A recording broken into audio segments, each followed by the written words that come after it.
नमस्कार, शुभ संध्या। अहं सुनीलः भवतां सर्वेषां दशमश्रेणी संस्कृतकक्षां प्रति स्वागतं करोमि। मित्राणि आगच्छन्तु। अद्य वयं दशमश्रेण्याः एकं नूतनं विषयम् आलोचनां कुर्मः। अद्यतनविषयः भवति भौतिकपर्यावरणं। भौतिकपर्यावरणं विषयः दशमश्रेण्याः चतुर्थपाठः भवति तथा अन्तिमपाठः भवति। भौतिक पर्यावरण विषय पढ़ा पूर्व भौतिक पर्यावरण कौन से विषय जाना। तो भौतिक पर्यावरण विषयटी दशम श्रेणी छात्र मान निमंते निहाती आवश्यक, कहीं भौतिक पर्यावरण विषयटी विज्ञान सह संबंधित अच्छी तथा भूगोल विषय सहित संबंधित अच्छी तथा भौतिक पर्यावरण व पर्यावरण विषय में छोट छोट पिला शिक्षादान दि जाऊँगी। ये पर्यावरण को आधार करके अष्टम श्रेणी मत किसी विषय पढ़ा जाता एवं षष्ठ श्रेणी ठार आरंभ कर दशम श्रेणी पर्यंत प्रत्येक वर्ष किसी न कि पर्यावरण संबंधी विषय रही है। तो यही वर्ष ये पर्यावरण संबंधी विषयटी संस्कृत रही। तो आसतु देखा भौतिक पर्यावरण प्रथम भाग। तो विषय को देखा पूर्व जो मैंने चैनल को प्रथम थर पर देखुं से चैनल को सब्सक्राइब कर दिंतु, जहाद्वारा कि यार समस्त सूचना आपण मान निकट में संगे संगे पहुँचे। आसंत आरंभ करवा आज विषय भौतिक पर्यावरण। कौन कही परि आवरण इति अनयोः योगेन पर्यावरण शब्द निष्पन्न भवति। पुणी थे देखा परि आवरण इति अनयोः योगेन पर्यावरण शब्द निष्पन्न भवति। किछि मते डाउट नहीं ये कौन कही परि गोटे शब्द अच्छी कौन परि आ गोटे शब्द होची आवरण। ये परि और आवरण दुईट शब्द मिसी एक नूतन शब्द सृष्टि जार ना होची पर्यावरण। पुणी थे देख कौन रही परि और द्वितीय शब्द होची आवरण। ये दुईट शब्द मिसी गोटे नुआ शब्द सृष्टि तार ना होची पर्यावरण। तापर कौन रही पृथ्वी एक विचित्र ग्रह यत्र विभिन्न रूपेण जीवजगत विकास अभवत्। तो कौन कही पृथ्वी एक विचित्र ग्रह। किसी सन्देह नहीं, सौर जगत रे जो ग्रह गुड़िक अच्छी से ग्रह मध्य पृथ्वी हूँ गोटे विचित्र ग्रह, अन्य ग्रह। कहीं अन्य कौन सी ग्रह मध्य जीवजगत सृष्टि होनी, केवल पृथ्वी ही जीवजगत सृष्टि होती। तेणु पृथ्वी एक विचित्र ग्रह कहीं ना यत्र विभिन्न रूपेण जीवजगत विकास अभवत, कहीं पृथ्वी ही जीवजगत विकास लाभ करिछि। पृथ्वी परितः यत् नैसर्गिक आवरणम् अस्ति तत् पर्यावरणम् उच्यते। सम्प्रति परिवेशः इति शब्दः पर्यावरणस्य पर्यायवाचकः। पुनः देखिबा पृथ्वी परितः यत् नैसर्गिक आवरणम् अस्ति। पृथ्वी परितः, पृथ्वी नाम पृथ्वी, परितः नाम चारिपटे।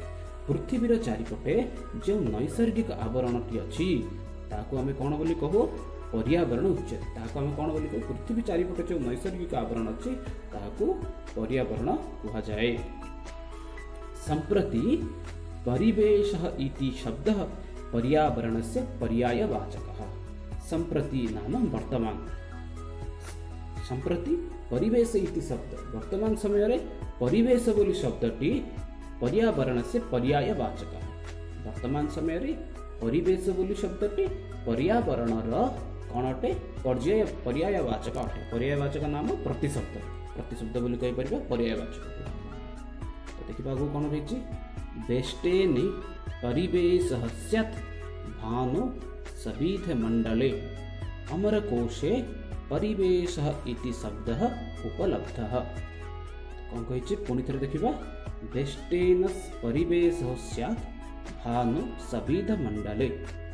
कौची भानु नाम सूर्य, सूर्य चारिपटे बेड़ी हुई रही मंडल को आम कौन कहू परिवेश बोली कहू। तो ये आउ कौन जिन कही सूर्य चारिपटे मध्य जो मंडलटी घेरी हुई रही से मंडल को आम कौन कहू परिवेश बोली कहू। अमरकोशे परिवेश इति शब्द उपलब्ध। अमरकोश, अमरकोश नाम कौन गोटे नुआ जिनस। अमरकोश हूँ संस्कृत सबुठ विशालकाय शब्दकोश। शब्दकोश नाम डिक्शनरी। संस्कृत एक डिक्शनरी जहाँ ना हूँ अमरकोश, जहाँ रचयिता अमर सिंह बोली कहुए। तो कौन कहुए ना अमरकोश परिवेश बोली शब्दटी उपलब्ध रही। परिवेश तु परिधि उपसूर्यक मंडले।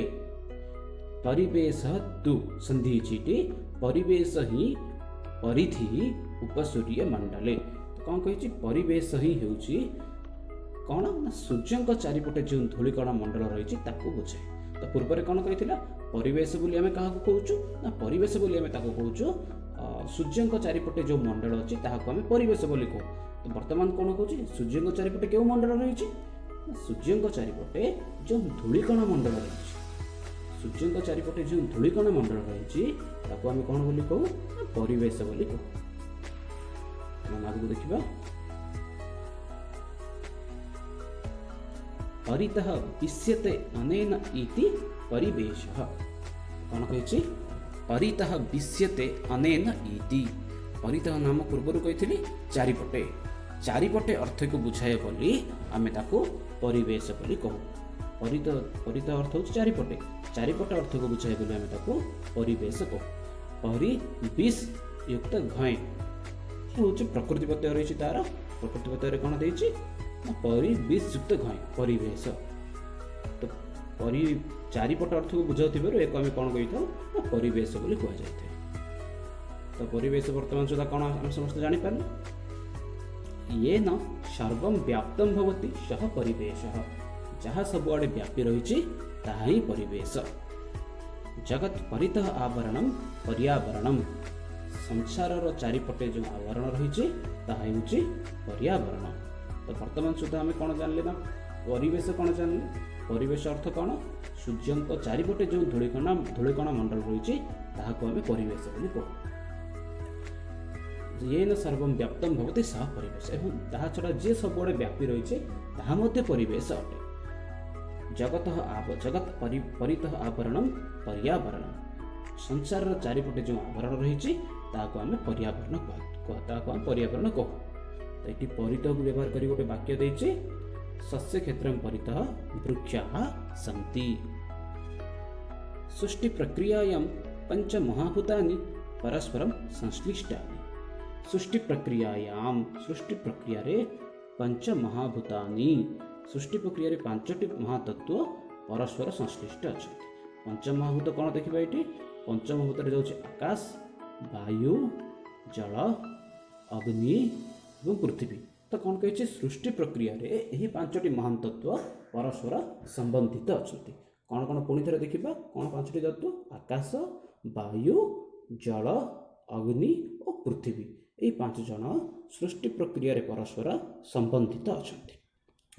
सूक्ष्मात् भूतात् स्थूलस्य भूतस्य उत्पत्ति भवति। सूक्ष्मात् नाम छोट छोटिया तत्वरु बृहत् तत्वर उत्पत्ति होइछि। देखाई जेटी सूक्ष्म भूता सूक्ष्म नाम छोट गणित में आम पढ़ू सूक्ष्म कोण नाम 90 डिग्री रु कम अर्थात कम अटे छोट अटे। सेहीपरि स्थूल अर्थात हूँ 90 डिग्री रु अधिक नाम 180 डिग्री पर्यंत बुझाई थाए। तो कौन कही ना सूक्ष्म अर्थ हूँ छोटिया बृहत्काय तत्वर ही सृष्टि होता है।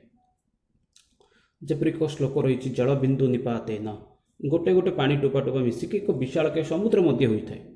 तो देखिए वर्तमान कौन रही आकाशात् वायु वायु अग्नि अग्नि आपः अदर्भ्य पृथ्वी एवं भौतिक सृष्टिकर्म।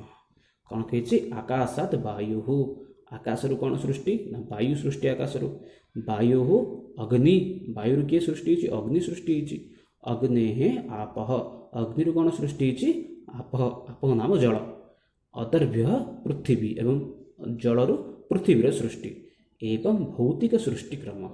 आउ ये हूँ सृष्टिर क्रम अटे। ये कौन अटे ना सृष्टिक्रम यहीपरि भाव में सृष्टि व संसार तैयारी होता। कौन देखा पुणी थे सर्वोपरि किए अच्छी आकाश अच्छी आकाश क्या आकाशरु किए सृष्टि वायु पुणी थे वायु किए सृष्टि अग्नि अग्निरु किए जल देन जलरु किए पृथ्वी और ये हूँ आमर भौतिक सृष्टिक्रम।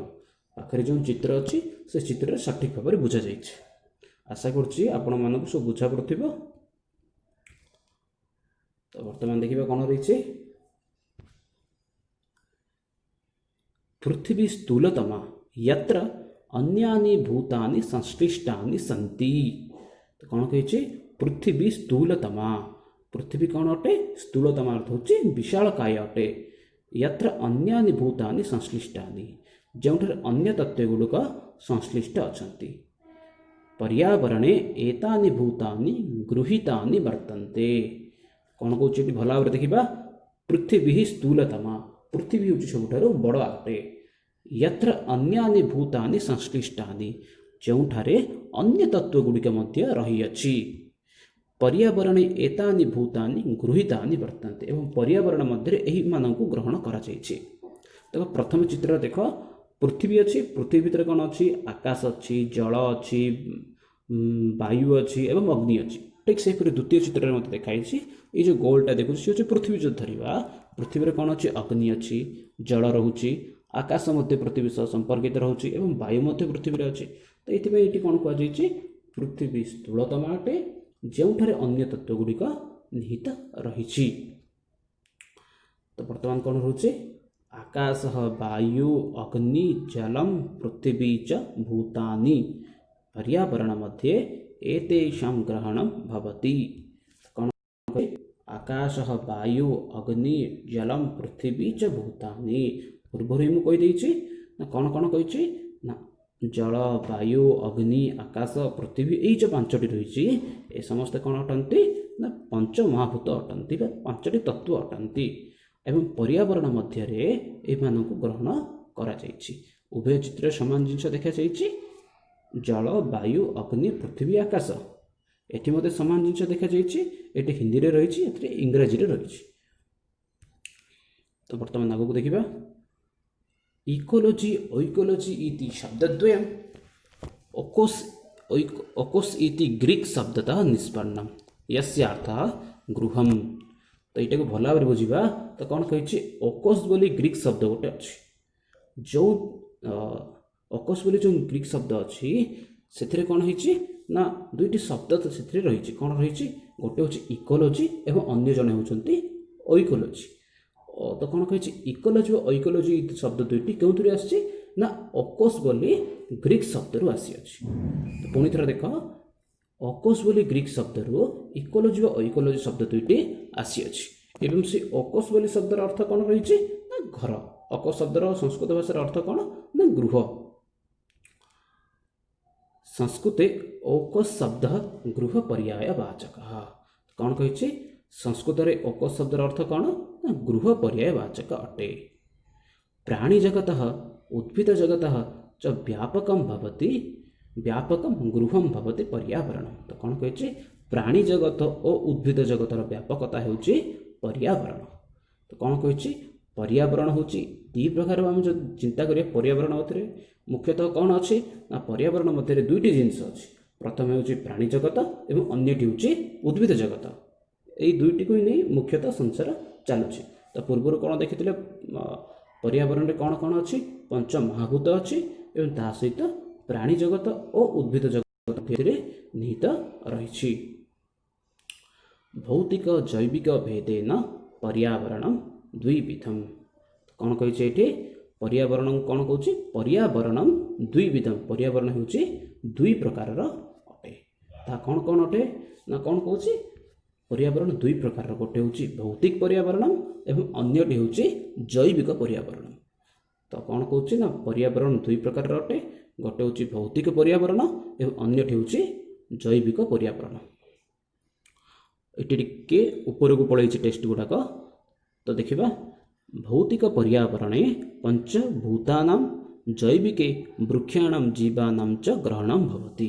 तो ये हम बुझीदबा चित्र आकार भौतिक पर्यावरण कौन कही पांचटी तत्वर ग्रहण करा जायछि। भौतिक पर्यावरण पांचटी तत्व पंच महाभूत को ग्रहण करा जायछि कौन कौन सी अच्छी आकाश देन वायु तापर अग्नि जल एवं पृथ्वी। तो भौतिक पर्यावरण रे ये पांचटी तत्व को ग्रहण करा जायछि एवं सेहीपरि जैविक पर्यावरण रे कौन करा जायछि दुईटी जिनस ग्रहण करा जायछि कौन कौन सी गोटे हूँ वृक्ष एवं अन्यटी हूँ जीवजगत।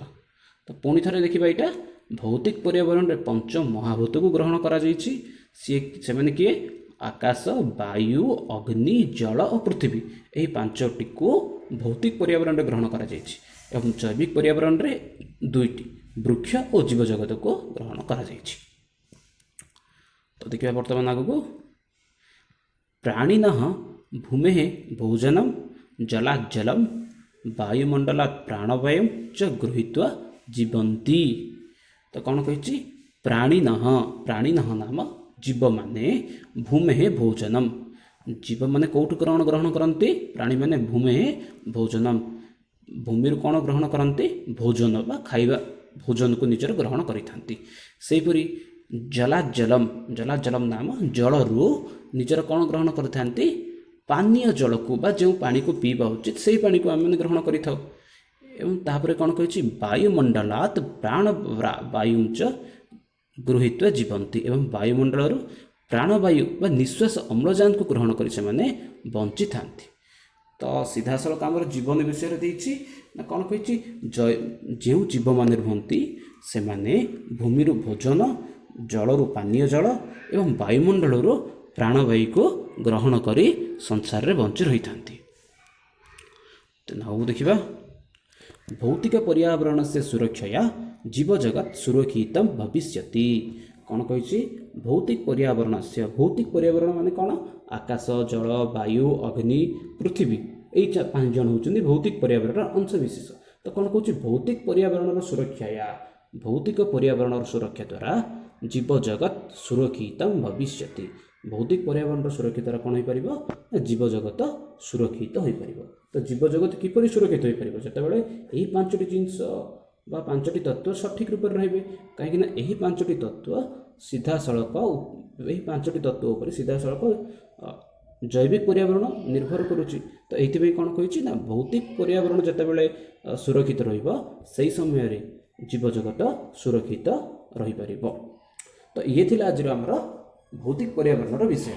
ତ ଆଶା କରୁଛି ଆପଣମାନଙ୍କୁ ଆଜିର ଏ ବିଷୟଟି ବୁଝାପଡ଼ିଥିବ। ତ ଆଜି ଆମେମାନେ କ'ଣ ପଢ଼ିଲେ? ନା ଆଜି ଆମେମାନେ ପଢ଼ିଛନ୍ତି ନା ପରିବେଶ। ପ୍ରଥମେ ପର୍ଯ୍ୟାବରଣ କାହାକୁ କୁହାଯାଉଛି? ନା ପର୍ଯ୍ୟାବରଣ କାହାକୁ କୁହାଯାଉଛି? ପରି ଏବଂ ଆବରଣ 2ଟି ଶବ୍ଦର ଯୋଗରେ ପର୍ଯ୍ୟାବରଣ ଶବ୍ଦ ସୃଷ୍ଟି ହୋଇଛି। ତାପରେ ଦେଖିଲେ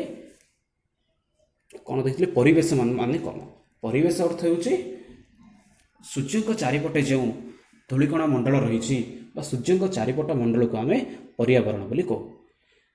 ଏବଂ ସଂସାର ଚାରିପଟେ ଯେଉଁ ମଣ୍ଡଳ ରହିଛି ତାହାକୁ ଆମେ ପର୍ଯ୍ୟାବରଣ ବୋଲି କହୁ। ଏହାପରେ ଦେଖିଥିଲେ ଭୌତିକ ପର୍ଯ୍ୟାବରଣରେ 5ଟି ତତ୍ତ୍ୱ ଆକାଶ, ଜଳ, ବାୟୁ, ପୃଥିବୀ, ଅଗ୍ନିକୁ ଗ୍ରହଣ କରାଯାଇଛି। ଏବଂ ଜୈବିକ ପର୍ଯ୍ୟାବରଣରେ ଜୀବଜଗତ ଓ ଉଦ୍ଭିଦ ଜଗତକୁ ଗ୍ରହଣ କରାଯାଇଛି। ଜୀବଜଗତ ଓ ଉଦ୍ଭିଦ ଜଗତ ଭୌତିକ ପର୍ଯ୍ୟାବରଣ ଉପରେ ନିର୍ଭର କରୁଥିବାରୁ ଭୌତିକ ପର୍ଯ୍ୟାବରଣର ସୁରକ୍ଷା ଦ୍ୱାରା ଜୀବଜଗତ ସୁରକ୍ଷିତ ହୋଇପାରିବ। ତ ଆଶା କରୁଛି ଆପଣମାନଙ୍କୁ ଭୌତିକ ପର୍ଯ୍ୟାବରଣର ପ୍ରଥମ ଭାଗଟି ଠିକ୍ ଭାବରେ ବୁଝାପଡ଼ିଥିବ। ଯଦି ବୁଝାପଡ଼ୁନି ତାହେଲେ ନିଜ ଡାଉଟ୍କୁ କମେଣ୍ଟ ସେକ୍ସନରେ ହେଉ ଅଥବା ମୋତେ ହ୍ୱାଟ୍ସଆପ୍ରେ କରନ୍ତୁ, ଯାହାଦ୍ୱାରା ଆପଣମାନଙ୍କ ଡାଉଟ୍ କ୍ଲିଅର୍ ହୋଇପାରିବ। ସେ ପର୍ଯ୍ୟନ୍ତ ରହୁଛି। ଧନ୍ୟବାଦ। ପୁଣି ଥରେ ଆଗାମୀ କ୍ଲାସ୍ରେ ମିଶିବା।